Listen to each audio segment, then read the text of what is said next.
Graça e paz, seja muito bem-vindo aqui mais uma vez. Hoje nós estamos inaugurando um novo formato que é para as quartas-feiras, né? O nosso culto de oração. Geralmente nós mandamos a mensagem por escrito às quartas-feiras e agora nós vamos começar a gravar também em vídeo o sermão das quartas, né? Procurar ser bem breve, mas eu quero continuar incentivando que você realize ainda assim o seu culto com a sua família, que vocês cantem, que vocês orem juntos, né? Parem para assistir aqui o vídeo, leiam a Bíblia juntos e depois ao final separem o tempo para orar pelos pedidos de cada um e pelos pedidos da igreja também, né? Aqueles pedidos que nós temos compartilhado no grupo da igreja. Então hoje nós vamos meditar no Salmo 126. Mantenha a sua Bíblia aberta. Nós vamos ler, eu vou ler aqui na versão da NVI, diz assim: quando o Senhor trouxe os cativos de volta a Sião, foi como um sonho.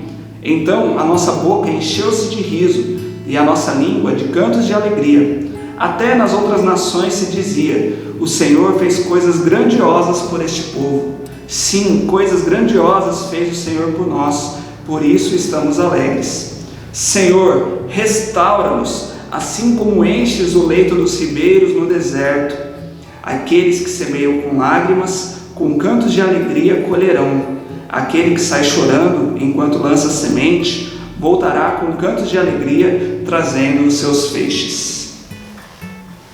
Bom, nós servimos a um Deus que é especialista em segunda chance, né? Deus não dá só a segunda chance, Ele nos dá a terceira, a quarta e inúmeras outras, né? Quantas vezes o Senhor já nos deu a oportunidade de recomeçarmos, né?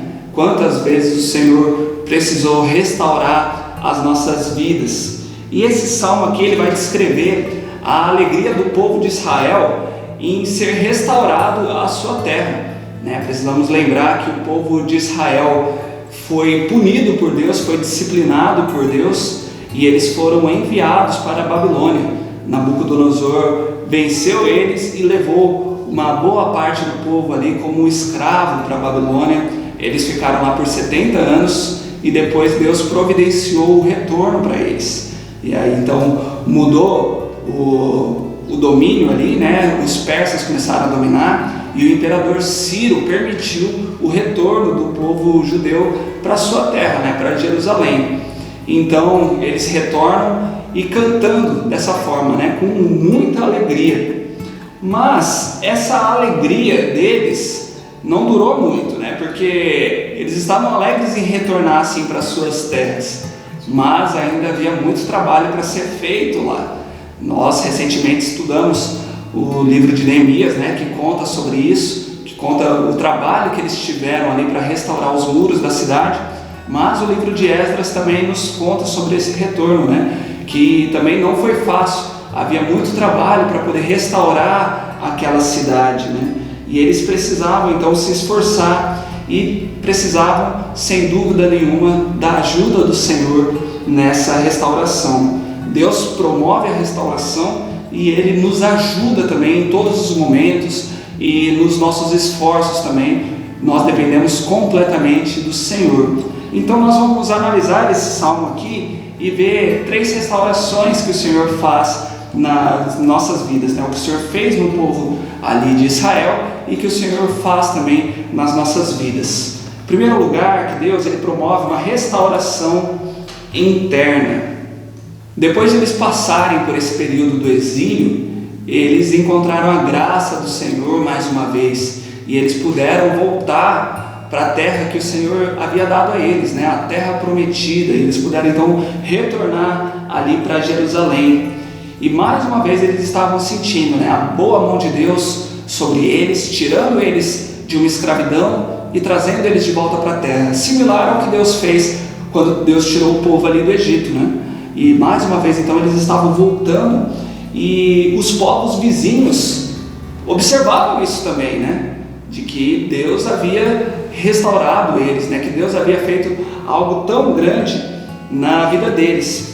O Salmo 137, ele nos mostra essa tristeza que o povo sentia lá no exílio, né? Eles haviam perdido a vontade de cantar, haviam pendurado, né, as suas harpas e não estavam mais animados e estavam com saudades de cultuar a Deus lá em Jerusalém, no templo lá em Jerusalém. Mas agora eles estavam rindo, né? Eles estavam gritando, eles estavam cantando, né?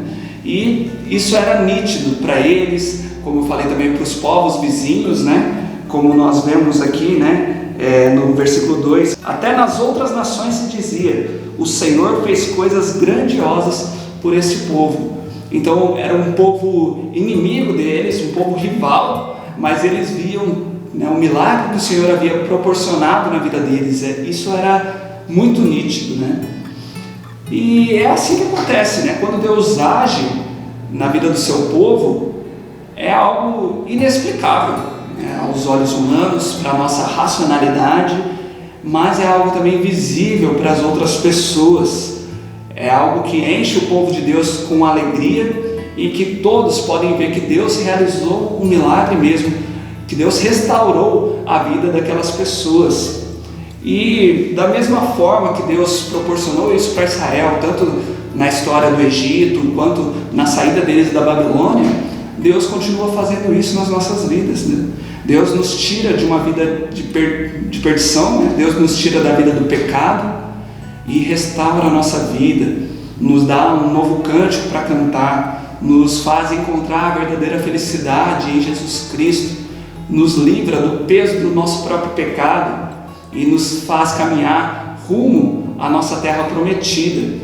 E essa restauração que Deus faz na nossa vida deve necessariamente nos dar essa alegria interna e nos faz ter essa confiança, né? E uma alegria tão grande que até as pessoas que estão ao nosso redor percebem essa mudança que Deus proporciona na nossa vida.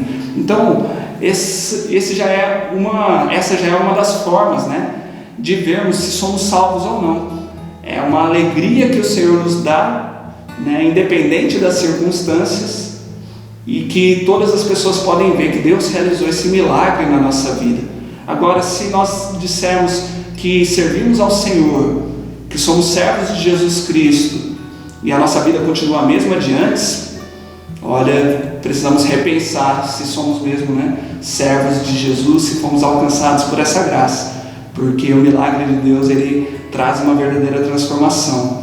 Não quer dizer que você não vai ter sofrimentos na sua vida, eu sempre faço questão de reforçar isso, mas mesmo assim, mesmo no meio dos sofrimentos, nós temos a alegria que vem do Senhor. A segunda restauração que nós vemos é uma restauração externa. Essa libertação que o povo de Israel teve foi algo maravilhoso, né? Só que quando eles chegaram ali em Jerusalém, eles ainda tinham muito trabalho para ser feito, né?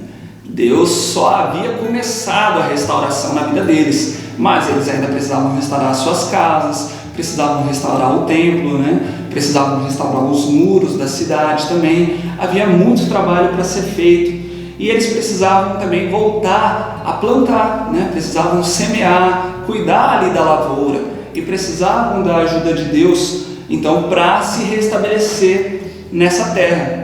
E eles contavam então com essa ajuda de Deus, né? Fortalecendo eles, motivando eles, protegendo eles. E quando nós pensamos na questão da lavoura, eles precisavam também da ajuda de Deus enviando a chuva no tempo certo, né? Então, até algo minúsculo como uma gota de chuva era um sinal da grande bênção de Deus sobre esse povo, né? Um sinal da maravilhosa promessa de Deus, que Deus continuaria sustentando e abençoando o seu povo. Quando nós vemos na Bíblia, especialmente no Novo Testamento, né, no Evangelho de João, a água ela é usada muitas vezes para explicar a ação do Espírito Santo nas nossas vidas, né? Principalmente no sentido de nos refrescar, de nos dar vigor, de restaurar as nossas vidas, né? Então, quando nós olhamos para a nossa vida, nós podemos agradecer a Deus por ter restaurado a nossa vida, né? Nos libertado da morte, nos tirado daquela vida de trevas, né? Daquela vida de pecado, da condenação para o inferno, mas ainda há muito trabalho para ser feito. Deus continua restaurando as áreas da nossa vida, e é uma restauração que será feita até o dia da nossa morte.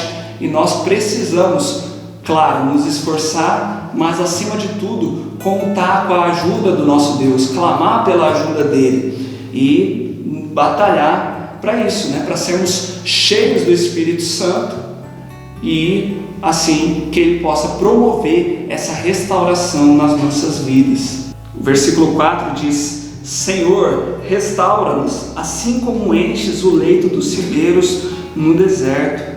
Então é interessante porque eles já haviam sido restaurados da Babilônia para a terra prometida, mas eles ainda precisavam da ajuda do Senhor para continuar essa restauração, tudo aquilo que eles precisavam fazer ali na terra, né, para que a vida deles enfim fosse restaurada completamente. E é uma oração que eu e você precisamos também fazer nos nossos dias, né? Continuar clamando pela restauração de Deus, uma restauração que continua sendo feita, né? Dia após dia até a nossa morte. Então, ore, né, dessa forma, né? Senhor, restaura a minha vida, me encha com teu Espírito Santo, muda tudo aquilo que está errado e me dá forças para fazer aquilo que é o certo. E a terceira restauração que nós podemos ver é a restauração da esperança, que esse é um outro ponto que nós necessitamos da ajuda de Deus, né? Com relação à nossa visão do futuro. Muitas vezes nós perdemos a capacidade de olhar para o futuro, muitas vezes nós temos dificuldade de confiar no Senhor e colocar a nossa esperança nele, mas nós precisamos crer que Ele é o Deus do futuro também, que Deus já está lá no futuro cuidando de nós. Então isso nos ajuda a confiar nele e nos motiva a continuar trabalhando no tempo presente, sabendo que Deus está aqui no presente, mas Deus está lá no futuro também, e Ele estará nos ajudando em todo momento. Quando nós pensamos na figura do agricultor, né, voltando os nossos olhos para a lavoura também, que é o que esse texto vai nos fazer pensar nesses versículos finais, no 5 e no 6, nós precisamos pensar que o agricultor, ele precisava confiar em Deus quando ele semeava, né? Ele precisava confiar de que Deus enviaria as chuvas nos tempos certos, porque senão seria um desperdício de grãos, né? Ele poderia utilizar aqueles grãos ali para de repente fazer um pão, para alimentar a sua família, mas ele investia aqueles grãos na terra, na esperança, né, de que no futuro ele fosse colher mais, para que assim ele pudesse continuar sustentando a sua vida e a sua própria família. Então semear não é fácil, porque exige esse investimento, né? Exige tirar um pouco daquilo que já está nas nossas mãos e investir no futuro, na esperança de colher algo além. E ainda mais para esse povo, né, que estava retornando para a sua terra, provavelmente não tinha muitas posses, né, não tinha muito o que investir e precisava pensar muito bem, né, naquilo que iria consumir e naquilo que iria semear. Então, quando nós olhamos aqui, né, para o versículo 5 e o 6 também, né, que diz: aqueles que semeiam com lágrimas, com cantos de alegria colherão, aquele que sai chorando enquanto lança a semente, voltará com cantos de alegria trazendo seus feixes. Eu fico pensando nisso, né? Que eles estavam numa dificuldade tremenda e que não era fácil depositar aqueles grãos ali na terra, porque eram grãos necessários para eles. Então o trabalho também estava sendo duro. Então eles plantavam com lágrimas, com muita dificuldade, mas na esperança de que iriam colher dando muitas risadas, né, com muita alegria e cantando, louvando a Deus por aquilo que o Senhor faria para eles no futuro. E olha, meus irmãos, analisando aqui esse salmo, nós podemos aplicar para os nossos dias também. O Senhor nos chama para sermos semeadores, né, semeadores da sua palavra. Ele nos confiou a palavra dele, ele revelou para nós, e a sua palavra chegou até nós, e nós somos responsáveis por ela, em aprender essa palavra e semear na vida de outras pessoas, né? Semear na nossa própria vida, mas semear também na vida da nossa família, semear na vida dos nossos amigos, nos nossos familiares. Nós precisamos dedicar o nosso tempo, precisamos dedicar os nossos recursos, dedicar as nossas lágrimas, dedicar as nossas orações, a fim de regar também essa palavra, né? Para que ela possa crescer e germinar no coração das outras pessoas. É necessário nós confiarmos em Deus, confiar de que esse é o melhor investimento que nós podemos fazer aqui nessa vida, né? De semear a palavra de Deus na vida das outras pessoas. Então, se nós vivemos aqui para glorificar a Deus, nós precisamos levar a palavra dele com muita seriedade. Então, não importa o caminho que a minha vida seguiu, né? Semear a palavra de Deus não é uma obrigação apenas para pastores, para seminaristas, né? Ou para líderes de igreja, mas para todos os servos de Deus. Seja você um profissional de contabilidade, seja você um médico, um profissional da saúde, de várias e várias áreas, né? Ou você que nem trabalha, né?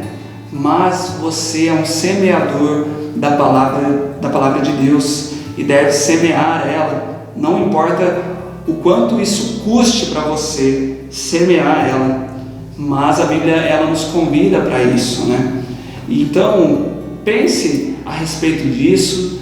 Eu olho também para esse nosso momento, né, de hoje, comparando a nossa vida também um pouco com a dos exilados lá na Babilônia, né? Nós não estamos podendo nos ver, nós não estamos podendo nos reunir como igreja, louvar a Deus juntos, né, no templo físico que nós temos aqui, a construção, né, que nós chamamos de igreja também.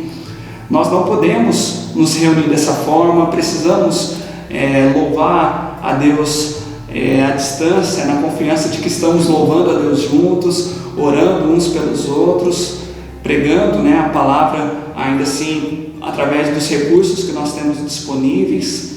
Mas como será maravilhoso quando nós pudermos voltar a nos reunir e acolher aquilo que nós estamos semeando no nosso tempo de hoje. Então por isso que é muito importante nós continuarmos a semear a palavra de Deus e a confiar de que Deus já fez uma restauração na nossa vida, nos libertando daquela vida de pecado e da condenação ao inferno, mas que Deus continua realizando uma restauração nas nossas vidas nos dias de hoje.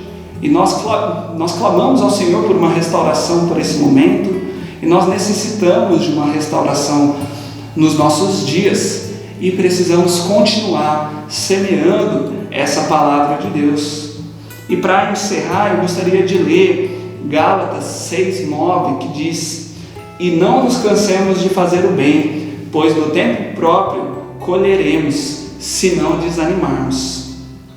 Então, eu sei que ainda é um tempo de tristeza, mas vamos olhar para o futuro, para a alegria que nos está proposta, né? Da restauração definitiva do Senhor na nossa vida. E não vamos nos cansar de fazer o bem, não vamos nos cansar de semearmos a palavra de Deus, custe o que custar, na nossa própria vida e na vida das outras pessoas também.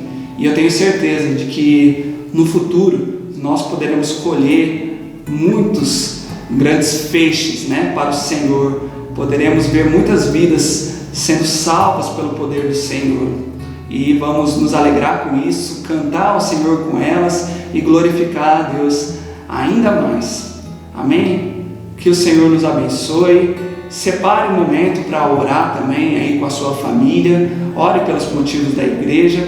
Mas eu também quero encerrar orando com você nesse momento.